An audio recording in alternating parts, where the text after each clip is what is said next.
Habiéndonos estirado un poquito y después de la charla que nos dio el padre Martín, ya está por acá nuestra siguiente invitada. Ella es psicóloga de la Universidad Nacional, es diploma en sanación interior y es actual estudiante de maestría en psicología clínica y de la salud. Algunos de Sin Medida ya la conocen, creo que estuvo dando también una charla alguna vez en Sin Medida. Entonces, hola Alexandra, ¿cómo estás? Qué alegría tenerte por acá, de verdad. Te doy la palabra y bueno, estamos súper atentos. Muchas gracias por la invitación. ¿Cómo están? Bueno, entonces, pues la charla de este momento es gestión de las emociones. Ya han hablado un poco del sufrimiento, han hablado como un poquito de todo ese tema desde la parte bíblica, desde la parte espiritual. La idea es acá hablarlo un poquito desde la parte más psicológica, aunque también, por supuesto, habrá esa parte espiritual. Bueno, para empezar, voy a hacer como un repaso muy rápido por algunas cositas que ya han visto en otras charlas que me parecen como claves.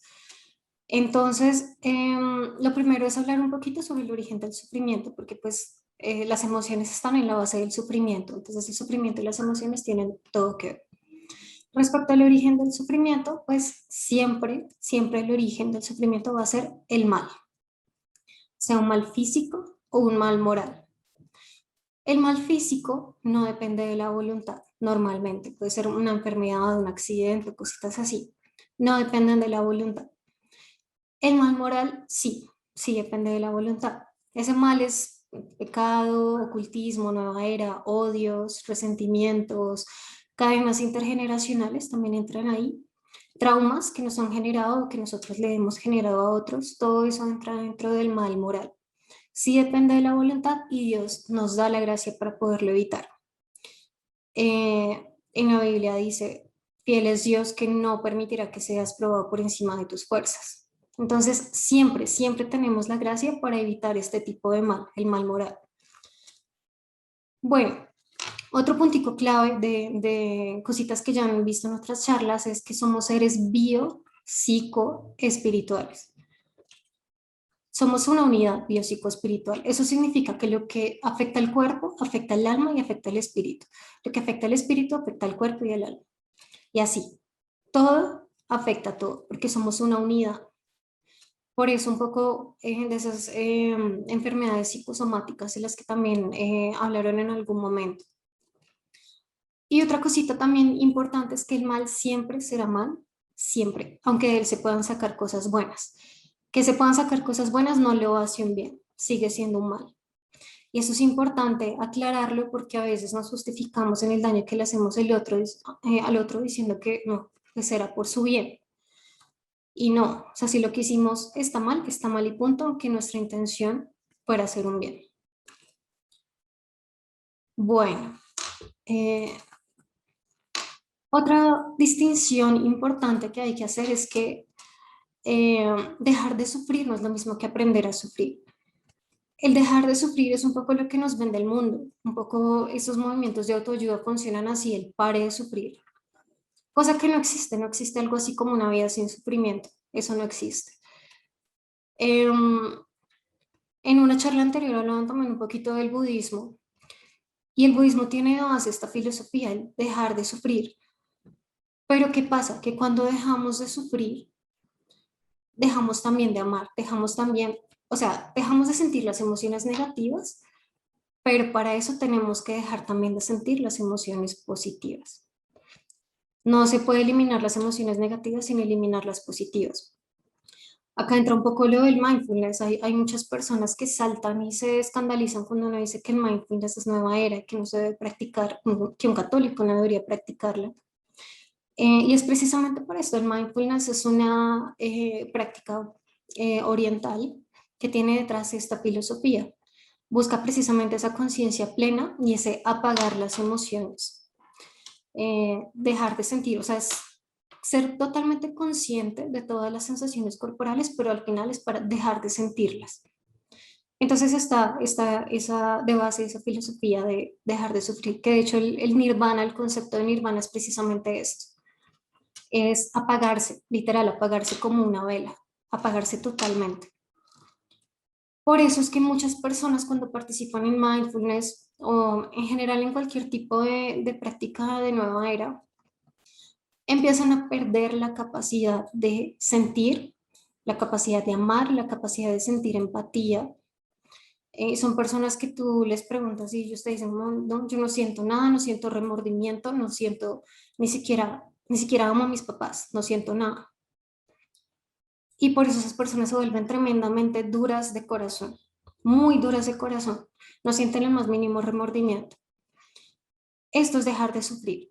Ahora, aprender a sufrir, que es mucho más sabio y es lo que deberíamos hacer, es comprender que hay sufrimientos que se pueden evitar, por supuesto que sí, pero que hay otros que no, que igual tenemos que pasar por ciertos sufrimientos y debemos aprender a sobrellevarlos para salir de ahí más fortalecidos y más santos. Bueno, otra diferencia importante que hay que hacer con el tema de las emociones es diferenciar emociones como inclinaciones naturales y emociones desordenadas o vicios capitales, vicios o pecados capitales, es lo mismo. Puse aquí como algunos ejemplos de cómo algunas emociones se nos pueden desordenar. Entonces, como si se cruza ese límite de emociones naturales a emociones desordenadas, pues nos pueden hacer mucho daño. Por ejemplo, el miedo. El miedo como emoción natural, pues nos lleva a que evitemos ciertos peligros. Si no sentimos miedo cuando vemos un león, pues ahí nos vamos a morir. Entonces, ese miedo tiene pues una función adaptativa, tiene una razón de ser y hasta ahí no tiene nada de malo. Pero cuando se nos vuelve una emoción desordenada, ya se pasa al campo de la ansiedad y ahí es donde ya vienen los problemas, porque entonces ya nos da miedo hablar en público, nos da miedo defender la verdad, nos da miedo muchas cosas que no deberían darnos miedo.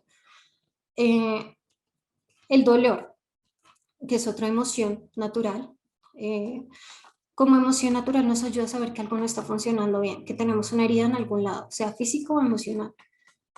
Sin el dolor no sabríamos que tenemos esa herida. Eso es un poco lo que le pasa a las personas diabéticas. No saben que tienen, muchas veces no sienten como el dolor y pues es grave porque no le ponen cuidado a tiempo a esa herida que tienen y pues se les infecta o alguna cosa así. Entonces el dolor como emoción natural pues es necesario para eso, para identificar la herida físico o emocional y poder sanarla. Bien, hasta acá cómo vamos. Bien.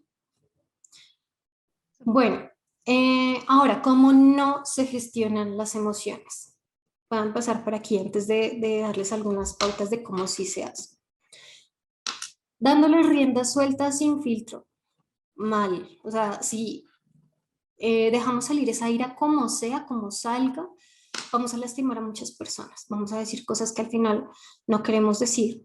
Nos vamos a arrepentir de haber dicho o hecho cosas que no debíamos. Vamos a terminar golpeando cosas, tirando puertas, haciendo sentir agredidos a los otros. Eso en el caso de la ira, ¿no? Pero pues hay otras emociones que si se nos descontrolan, igual, o sea, por ejemplo, el miedo, si se nos descontrola podemos llegar a encerrarnos totalmente porque le tenemos miedo a todo, porque le tenemos miedo a la enfermedad, a la muerte, a que nos dé un ataque al corazón en la calle, entonces nos encerramos. El miedo hace que nos encerremos cada vez más y más y más en nosotros mismos. Entonces, darle rienda suelta no es un buen negocio. ¿Cómo, cómo no se gestionan? Otra forma muy común que la gente intenta hacerle, con ingesta de comida o con no ingesta de comida, en el caso de las personas que tienen algún trastorno alimenticio. Creo que la gran mayoría de gente tiene un problema con eso y es que cuando están ansiosos, cuando se sienten solos, tienen miedo o están estresados, van a la nevera directamente. Y comen pues desordenadamente y fácilmente caen en una gula. El problema con la gula es que eh, no se puede eliminar, o sea, es como uno de los vicios más difíciles de eliminar porque la comida es necesaria. Y en ese sentido es muy difícil que las personas que comen en exceso se empiecen a regular porque necesitan la comida. Pero no es imposible, de todas maneras no es imposible. Y cualquiera de las dos cosas es un vicio, o no comer o comer en exceso. Y pues al final no regula ninguna emoción, o sea, no va a funcionar para que esa emoción se sane. Y aquí entran también pues todo el resto del rango de autolesiones. Comer en exceso o no comer es autolesión. Pero hay otro tipo de autolesiones, entonces ya cortes, pellizcos, sí, hay personas que se pellizcan mucho, por ejemplo, acá, eh, o se arrancan el cabello, todas esas son autolesiones. Eso pasa normalmente cuando están muy ansiosos, pero eh, obviamente no es una manera sana de hacerlo y tampoco elimina la emoción negativa. Bueno, otra forma muy común con el que la gente intenta regular emociones es la promiscuidad, las relaciones sexuales. Eh, si se vuelven un medio para desfogar eso que llevan por dentro, sobre todo la ira. Eh, Obviamente aquí también pues entra la pornografía, hay muchas personas que utilizan la pornografía como escape emocional y la masturbación, pues pornografía y masturbación van juntas. Hay muchas personas que utilizan la masturbación hasta para el aburrimiento. O sea, ya no es ni siquiera solamente para la ansiedad y el estrés, sino por puro aburrimiento. Y ahí ya estamos hablando también como de una adicción, porque se volvió su modo predilecto de regulación emocional. O sea, está la masturbación como medio de regulación emocional, cosa que pues es tremendamente dañina, porque lleva al aislamiento, lleva a la culpa, eh, por supuesto a todo tipo de dificultades relacionales, sociales y eh, incluso religiosas, porque lleva a irse, digamos, alejando de Dios. Bueno, otra forma que la gente utiliza es la acumulación de objetos o de riquezas. Entonces, personas acumuladoras, personas que siempre están robando, siempre quieren más, como nuestros políticos, siempre quieren más y nunca es suficiente porque el ser humano es insaciable. Entonces, siempre va a querer más. Y aquí, pues, esto entraría dentro del pecado capital de la avaricia. Suele pasar con las personas que acumulen mucho, suele pasar que tienen alguna herida de abandono por ahí, se sienten vacíos, solos y por eso intentan llenar eso con objetos, cosa que al final nunca consiguen llenar ese vacío. Bueno, hay muchas otras, pero estas son como algunas de las más comunes. Y para cerrar esta parte, de cómo no se gestionan las emociones, entonces no se gestionan evitando. Si yo tengo miedo, evitar eso a lo que le tengo miedo no me va a ayudar para nada, al contrario, me va a empeorar el problema. Entonces, no se regulan evitando, no se regulan negando, que es otra estrategia como no, no pasa nada, yo estoy bien, yo no estoy herido. Eso tampoco funciona porque lleva a no solucionar el problema. Y tampoco se solucionan contraatacando, es decir, yéndome al otro extremo. Hay personas que tienen algún problema, por ejemplo, que se sintieron muy minimizados en la infancia. Se sintieron muy pequeñitos. Siempre les decían que lo que hacían no era suficiente y así. Se sentían muy pequeñitos y en la adultez contraatacaron esa herida y lo que hicieron fue volverse personas que miran por encima del otro a otros. O sea, del hombre, perdón, a otras. Buscan puestos de poder, buscan posiciones donde las personas que están a su alrededor son menos que ellas.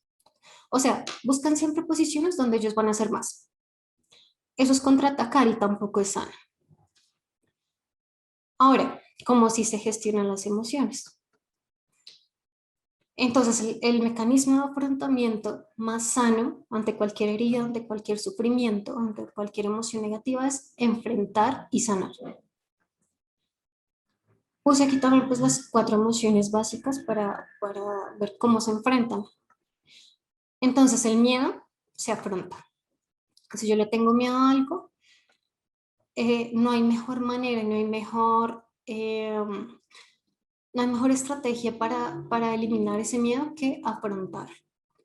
Si yo tengo miedo a hablar en público, la exposición es básica, o sea, exponerme a situaciones sociales, exponerme a situaciones donde yo tengo que hablar en público.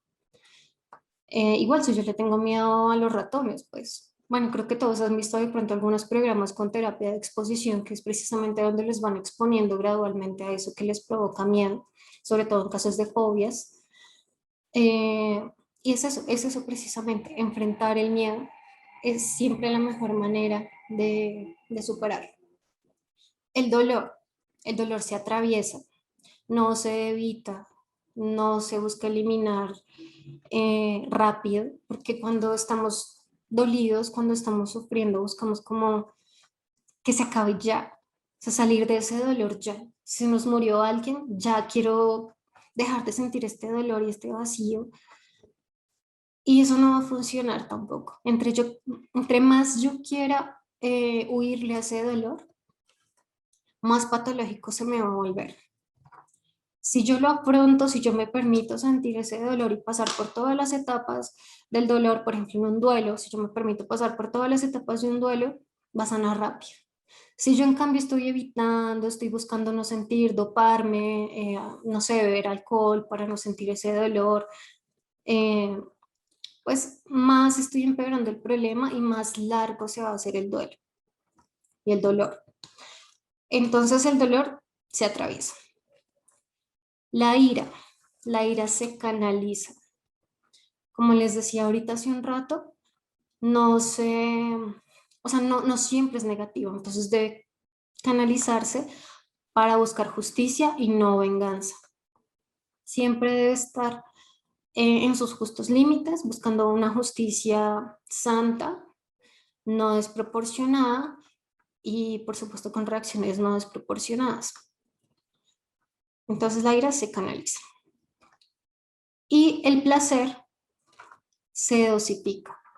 No se reprime, no se niega, tampoco se le da rienda suelta, no se vive desordenadamente, no, se dosifica y se ordena según el plan de Dios, que ya todos sabemos que sobre todo el placer sexual debe ir dentro del matrimonio, el placer de dormir debe ir también dentro de un límite, ojalá no pasar de 8 horas diarias, el placer de comer igual, o sea, tener un horario para comer, ojalá a la misma hora todos los días, eh, sin estar picando, bueno, ese tipo de cosas. Entonces se ordena y se dosifica. Bueno, ahora sí algunos como tips más prácticos para empezar a gestionar las emociones y el sufrimiento. Entonces, lo primero es conversión y vida sacramental. Si yo no me he convertido, voy a seguir sufriendo innecesariamente, bobamente, porque sigo pecando y sigo lastimándome y lastimando a otros. Entonces, la conversión es básica. No significa que vamos a dejar de sufrir, pero vamos a evitar mucho sufrimiento innecesario cuando dejamos de pecar. Y para esto, pues es necesario cerrar todas las puertas que se tienen abiertas, o sea, cerrarle las puertas al pecado, al ocultismo, a las heridas intergeneracionales y a los traumas. Esas 4 cosas. Si yo tengo esas puertas abiertas, pues por ahí se me va a meter el enemigo para seguir torturando y no tener ese sufrimiento innecesario.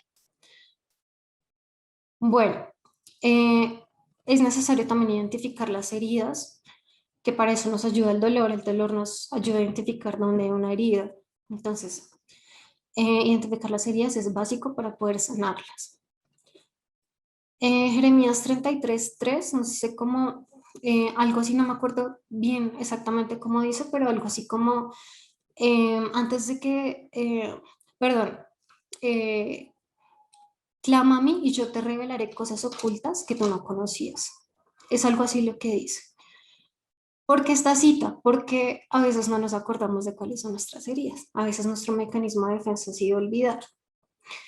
O a veces simplemente éramos demasiado pequeñitos como para poder recordar. Entonces, lo que Dios nos está diciendo en esta cita es, clama a mí y yo te revelaré cosas ocultas que tú no conocías. O sea, cosas que nosotros no recordamos, Dios no las puede recordar. Todo lo que nosotros no sabemos sobre nosotros mismos, Dios nos lo puede revelar en oración. Entonces, con esta cita bíblica pueden orar para buscar esas cositas que de pronto no conocen, no saben que tienen por ahí. Otra estrategia para gestionar el sufrimiento perdonar es básico, súper básico. Si yo tengo un resentimiento, tengo una puerta abierta y voy a seguir sufriendo innecesariamente. Bueno, para perdonar es necesario renunciar a los juicios y tratar a los demás con compasión, pero también tratarse a uno mismo con compasión, que a veces es lo más difícil. Uno se da mucho palo a uno mismo, entonces uno empieza con frases como, ay, qué tonto soy, qué estúpido, no sé, o ese tipo de expresiones, y eso es una falta a la compasión y a la misericordia con uno mismo. Entonces, tratarse con compasión. Otra cosita, es necesario entender que sanar es un proceso que puede tardar. O sea, nos hicieron una herida, estamos sufriendo, sanar eso puede tardar, no va a pasar de un día para otro. Y eso depende pues también de la profundidad de las heridas, ¿no? Hay heridas, así como las heridas físicas, las que son superficiales sanan rápido, las que son más profundas sanan más lento, lo mismo pasa en las heridas emocionales. Entonces, ese proceso de sanar puede tardar. También es necesario entender que me volverán a lastimar. Yo puedo sanar una herida, yo puedo haber perdonado, eh, puedo haberme convertido y aún así me volverán a lastimar. Y eso es importante tenerlo claro. Mientras estemos en este mundo, el sufrimiento será una constante. Esos son los sufrimientos que no podemos evitar, pero que podemos gestionar de esta manera. Entonces, nos vuelven a lastimar, volvemos a hacer todo este proceso: conversión, identificar la herida, perdonar. Orar por el ofensor, esto es súper importante. Orar por la persona que nos está generando sufrimiento, nuestros padres, nuestra pareja, quien sea.